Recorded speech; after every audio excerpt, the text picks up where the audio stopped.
itu janji Allah yang telah diketahui oleh semua umat manusia, baik yang beriman ataupun yang tidak. Janji itu telah tersimpan kokoh dalam kitab suci Al-Quran dan telah disabdakan oleh Nabi Muhammad SAW, yaitu janji Allah tentang satu hari di mana bumi akan hancur dan langit akan runtuh. Hari dimulainya fase kehidupan baru. Bumi tak lagi bertanah, namun berganti dengan unsur benda sejenis perak, sebagaimana firman Allah. Pada hari bumi diganti dengan bumi dan langit yang lain. Al-Quran Surah Ibrahim ayat 48. At-Tabari dalam tafsirnya menukil riwayat dari Ali bin Abi Thalib. Beliau menafsirkan ayat ini bahwa bumi menjadi seperti perak dan surga seperti emas.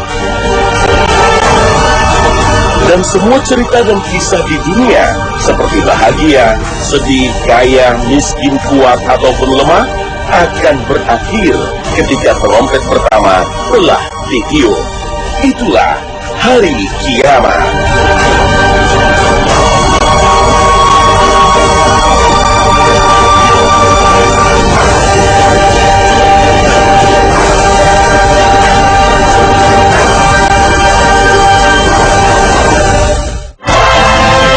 Assalamualaikum warahmatullahi wabarakatuh. Selamat pagi pemirsa. Kembali pada pagi ini kami berbagi kepada Anda semua wawasan dan pengetahuan yang sejalan dengan tuntunan Al-Quran dan hadis. Kedahsyatan kiamat sulit untuk dibayangkan secara detail. Hal ini kiamat benar-benar peristiwa kehancuran yang sangat mengerikan. Kita tak bisa membayangkan kengerian dan kedahsyatan itu kecuali dari sumber yang akurat, yaitu kitab suci Al-Quran. Gempa kiamat yang sangat kuat misalnya. Dalam bayangan manusia, gempa ini getaran bumi yang merobohkan bangunan atau membuat tanah retak atau terbelah. Gempa kiamat jauh lebih dahsyat dari yang dibayangkan manusia dari peristiwa-peristiwa alam yang terjadi. Allah berfirman, apabila bumi digoncangkan dengan goncangan yang dahsyat, dan bumi mengeluarkan beban-beban berat yang dikandungnya. Goncangan gempa yang sangat kuat dan dahsyat mengakibatkan bumi mengeluarkan seluruh isi di dalam perut bumi, memuntahkan apa saja yang tersimpan di dalamnya. Allah berfirman, ingatlah pada hari ketika kamu melihat kegoncangan itu. Lalailah semua wanita yang menyusui anaknya dari anak yang disusuinya, dan gugurlah kandungan segala wanita yang hamil. Dan kamu lihat manusia dalam keadaan mabuk, padahal sebenarnya mereka tidak mabuk. Akan tetapi azab Allah itu sangat kerasnya. Al-Quran Surah Al-Hajj ayat 2. Tidak hanya bumi yang bergoncang dan diratakan, bahkan langit pun runtuh atas kehendak Allah Subhanahu wa Ta'ala. Allah berfirman, apabila langit terbelah dan patuh kepada Tuhannya, dan sudah semestinya langit itu patuh. Al-Quran Surah Al-Insyiqaq ayat 1 hingga 2. Galaksi raya yang begitu luas, yang sampai saat ini luasnya masih menjadi misteri dan teka-teki, pada hari kiamat akan mengalami kehancuran. Bintang-bintang akan berjatuhan dan porak-poranda. Ledakan-ledakan bom yang biasa terjadi dalam peperangan manusia tak sebanding dengan ledakan maha dahsyat dari bintang-bintang dan planet-planet yang bertabrakan. Allah berfirman, apabila langit terbelah dan apabila bintang-bintang jatuh berserakan. Al-Quran Surah Al-Infitar ayat 1 hingga 2. Itulah akhir cerita kehidupan di bumi, kisah yang berakhir secara tragis. Jika demikian jadinya kelak, kenapa kita begitu mencintai kehidupan dunia ini? Allah menciptakan langit dan bumi ini hanya sebagai tempat persinggahan sementara untuk umat manusia. Kehidupan selanjutnya kelak yang lebih kekal adalah kehidupan baru yang lebih indah dan bersih dari dosa dan kelaliman, yaitu kehidupan alam akhirat.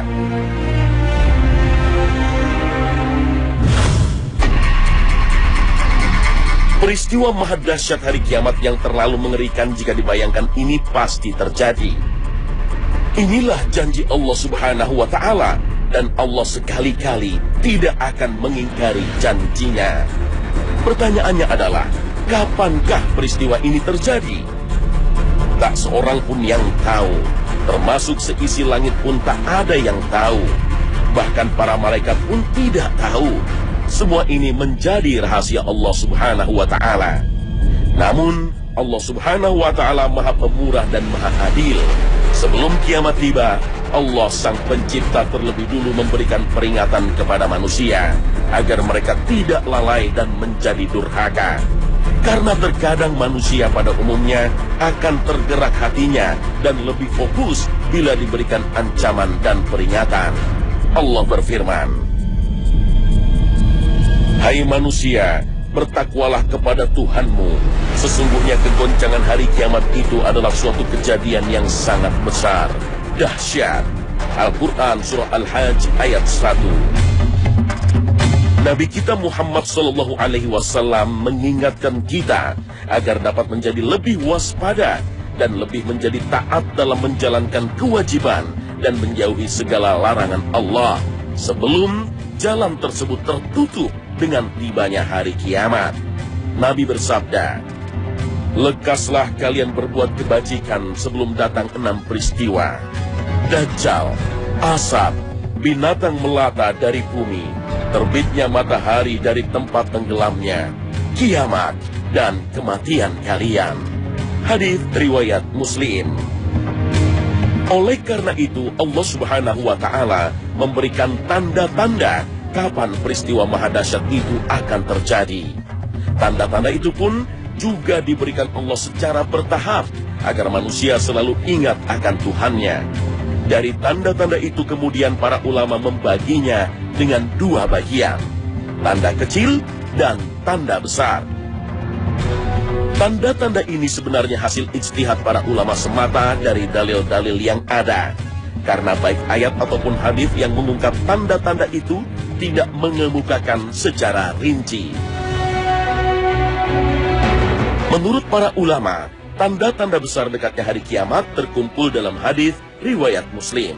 Rasulullah SAW bersabda, "Sesungguhnya kiamat tidak akan tegak sampai kalian melihat sebelumnya 10 tanda-tanda, yaitu asap, dajjal, binatang melata, matahari terbit dari tempat tenggelamnya, turunnya Isa bin Maryam, Ya'juj dan Ma'juj, 3 gerhana matahari, gerhana di arah timur, gerhana di arah barat, dan gerhana di Jazirah Arab.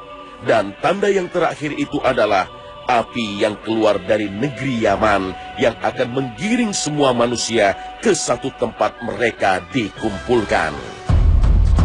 10 peristiwa besar ini sebagiannya adalah tanda-tanda kiamat besar, yakni tanda-tanda menjelang kehancuran dunia yang kita tumpang saat ini. Akan tetapi, penyebutan Rasulullah SAW terhadap peristiwa secara satu persatu dalam hadis ini bukan berarti tanda-tanda itu terjadi sesuai urutan yang disebutkan dalam hadis. Mengapa? Karena masih banyak riwayat hadis lain yang menyebutkan tanda-tanda kiamat besar yang urutannya tidak sama urutan dalam hadis ini. Namun begitu, setelah meneliti sekumpulan riwayat hadis, Al-Hafiz Ibnu Hajar Al-Asqalani mencoba memberikan penjelasan tentang tanda besar yang akan terjadi lebih dahulu, bahwa peristiwa keluarnya Dajjal merupakan tanda besar yang paling awal. Tanda ini menampakkan perubahan keadaan secara global di seluruh bagian penjuru bumi. Perubahan itu akan berakhir hingga wafatnya Nabi Isa bin Maryam. Sedangkan terbitnya matahari dari tempat tenggelamnya adalah tanda besar yang paling utama. Tanda ini menampakkan perubahan global di langit. Perubahan langit akan berakhir hingga kiamat terjadi. Menyimpulkan dari berbagai riwayat hadis pula, keluarnya binatang melata dari bumi dimungkinkan akan terjadi pada hari di mana matahari akan terbit dari tempat tenggelamnya. Maka dari itu, kemunculan Dajjal kelak di akhir zaman adalah awal dari perubahan dunia secara menyeluruh. terutama dalam persoalan agama. Pada saat itulah, iman semua kaum muslimin diuji dengan ujian yang paling berat. Dajjal diberikan oleh Allah berupa kekuatan yang sangat luar biasa. Bukan seperti bayangan kita akan kekuatan besar Superman atau seperti kesaktian Aang Avatar. Namun kekuatan Dajjal jauh melebihi semua angan-angan dan bayangan manusia. Kehebatan Dajjal disebutkan dalam beberapa riwayat hadis yang sahih, membawa surga dan neraka. Namun hakikat surganya adalah neraka, dan hakikat nerakanya adalah surga. Dajjal memiliki sungai dan gunung makanan, berkuasa memerintahkan langit untuk hujan, mampu memerintahkan bumi agar menumbuhkan tumbuhan. Dajjal memiliki kecepatan bergerak seperti angin kencang, sehingga dengan kekuatan inilah dia mampu mendatangi setiap negeri untuk dia perdayai, selain negeri Makkah dan Madinah. Bahkan dalam satu riwayat disebutkan, dia bisa menghidupkan orang yang telah dia bunuh. Sungguh kehebatan yang diberikan Allah dan sangat menarik hati manusia. Tentu menimbulkan kekaguman luar biasa. Bagaimana mungkin orang tidak terpengaruh? Melihat produk yang bagus saja, manusia ada yang rela menggadaikan agamanya hanya untuk mendapatkan produk itu. Bisa kita bayangkan, orang-orang semacam itu tentu akan dengan mudah terpengaruh saat bertemu dengan Dajjal. Boleh jadi akan menjadi pengikutnya, bahkan penyembahnya. Karena itulah, para nabi sebelum Nabi kita Muhammad SAW selalu menasihati umatnya akan kedahsyatan tipu daya Dajjal. Dalam riwayat Ahmad dari Anas bin Malik, Nabi bersabda, "Tidak ada seorang nabi yang telah diutus sebelumku kecuali mereka telah memperingati kaumnya dari Dajjal yang pendusta. Maka hati-hatilah kalian." Hadis riwayat Ahmad. Namun huru-hara yang ditimbulkan Dajjal tak terjadi terus-menerus. Turunnya Isa bin Maryam akan menghentikan kedustaan Dajjal, bak api yang tersiram hujan. Apakah jika itu sudah terjadi datang hari kiamat? Masih ada satu tanda lagi, yaitu terbitnya matahari dari tempat tenggelamnya. Inilah awal perubahan struktur alam, sekaligus yang menandai hari dari tempat tenggelamnya. Inilah awal perubahan struktur alam, sekaligus yang menandai terjadinya kiamat. Jika itu terjadi, maka selangkah lagi akan menuju kiamat. Ketika itu taubat manusia tidak akan berguna. Seorang kafir yang hendak memeluk Islam pun tak akan diterima keislamannya. Nabi SAW bersabda, "Dan sampai akhirnya matahari terbit dari tempat tenggelamnya. Ketika telah terbit, manusia pun melihatnya, mereka semua beriman.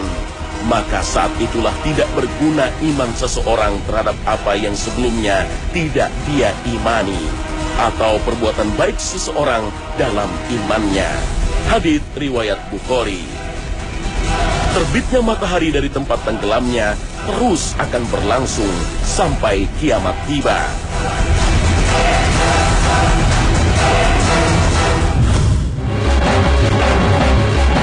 Jika semua tanda-tanda besar kiamat telah terjadi, maka akan muncul satu tanda terakhir, yaitu keluarnya api dari arah negeri Yaman. Bentuk dan sifat api ini tidak dijelaskan secara terperinci.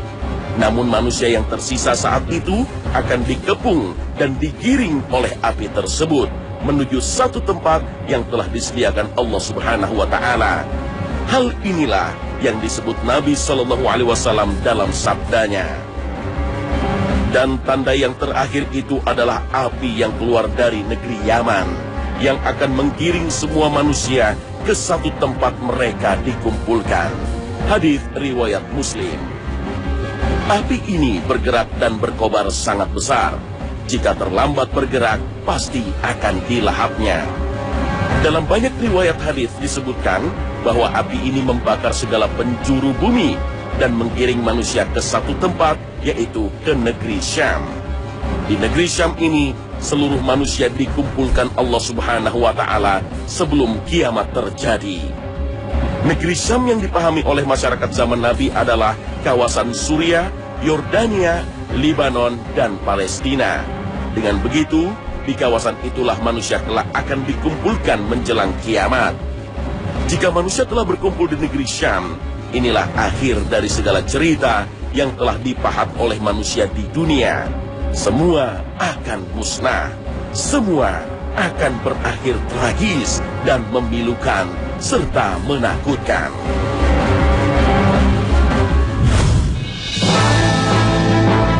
Semua yang berkumpul di Syam setelah digiring dari arah negeri Yaman adalah manusia terakhir yang hidup di muka bumi.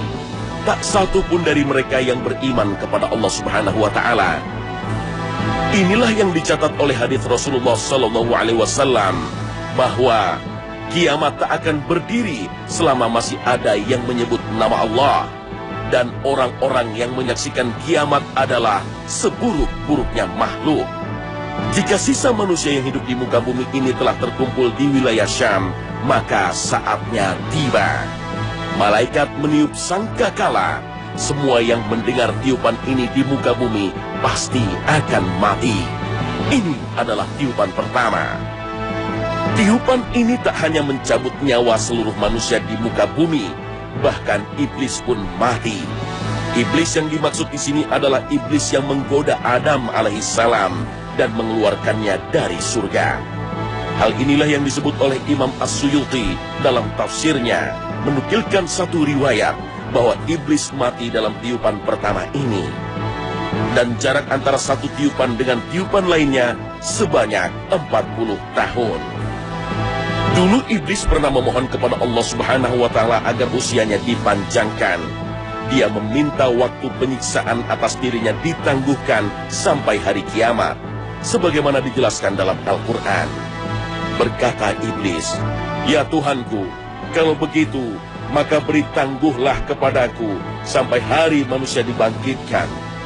Allah berfirman, "Kalau begitu, maka sesungguhnya kamu termasuk orang-orang yang diberi tangguh." Al-Quran, Surah Al-Hijr, ayat 36 hingga 37. Dan Allah mengabulkan permohonan iblis. Maka sejak iblis diusir dari surga hingga saat ini, dia masih hidup, bergentayangan menjerumuskan manusia ke dalam dosa, agar kelak dia tidak sendiri di dalam neraka. Kisah terkabulnya permohonan iblis ini menarik untuk direnungkan. Betapa Allah Maha mengabulkan doa dan permohonan iblis ini menarik untuk direnungkan. Betapa Allah Maha mengabulkan doa dan permohonan hambanya. Iblis yang terlaknat saja dikabulkan permohonannya. Lalu bagaimanakah dengan manusia yang beriman kepada Allah dan Rasul-Nya? Maka tentu akan lebih layak dan pantas untuk dikabulkan doa dan permohonannya oleh Allah Subhanahu wa Ta'ala. Oleh karena itu, siapapun kita, betapapun bergelimang dosa dan kesalahan, hendaknya tak malu dan sungkan untuk menengadahkan tangan, memohon ampunan dan kebahagiaan kepada Allah. Sesungguhnya Allah adalah Rabb yang Maha mengasihi dan memberi. Israfil, sang malaikat peniup sangkakala kehancuran, semenjak Allah menugaskannya untuk meniup, dia telah siap siaga sampai hari ini dan sampai tiba waktunya nanti. Trompet tersebut adalah trompet berbentuk seperti tanduk yang besar. Kini telah berada dalam posisi siap siaga untuk ditiupkan. Allah Subhanahu wa Ta'ala berfirman, "Dan ditiuplah sangkakala, maka matilah siapa yang di langit dan di bumi, kecuali siapa yang dikehendaki Allah." Al-Quran, Surah Az-Zumar, ayat 68. Imam At-Tabari dalam tafsirnya menyebutkan, sesungguhnya malaikat Israfil sekarang sudah dalam posisi meniup sangkakala tersebut. Dia hanya tinggal menunggu perintah dari Rabb-Nya. Dan sangkakala itu adalah tanduk yang akan ditiupnya. Inilah yang nyata dari beberapa hadis Nabi SAW sebagai tafsir dari ayat ini. Para ulama tafsir juga menyebutkan, di antaranya Imam Ibnu Katsir, bahwa tiupan dalam ayat ini maksudnya adalah tiupan yang kedua, yaitu tiupan yang akan membuat semua makhluk, baik di bumi ataupun di langit, menjadi mati, kecuali beberapa makhluk, dan itu dengan izin Allah. Makhluk yang tersisa belum mati dengan tiupan kedua ini akan dicabut nyawanya oleh malaikat pencabut nyawa yang bernama Israel. Sampai akhirnya kelak malaikat pencabut nyawa mencabut nyawanya sendiri. Sehingga tak satu pun dan tak siapapun yang hidup saat itu. Semua mati dan binasa. Hanya Allah yang maha hidup, yang maha mengatur segalanya. Tetap hidup, dialah zat yang menciptakan hidup. Hidup yang dia berikan kepada makhluk hanyalah hidup yang bersifat sementara dan tak sempurna. Sedangkan hidupnya Allah adalah hidup yang sempurna. Hidup yang tak akan pernah berujung dengan mati. Dan hidup yang tak pernah dihinggapi oleh lelah dan kantuk. Satu langkah menuju kiamat, satu langkah menuju akhir cerita dunia, satu langkah menyaksikan kebinasaan jagat raya, ternyata hanya dengan satu tiupan sangkakala. Dalam tiupan ini, manusia berterbangan, terombang-ambing, dan gunung-gunung terangkat dan diterbangkan bagaikan benda yang tak memiliki bobot dan berat. Sebagaimana Allah berfirman,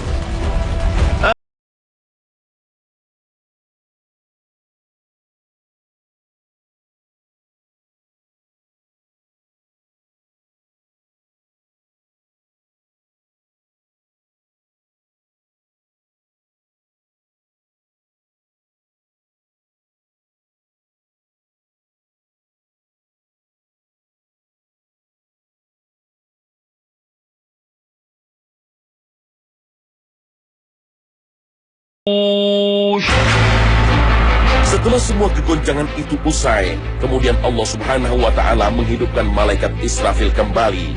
Rupanya, dialah makhluk pertama yang dihidupkan oleh Allah setelah peniupan sangkakala kedua yang meluluh lantakkan seisi bumi dan langit.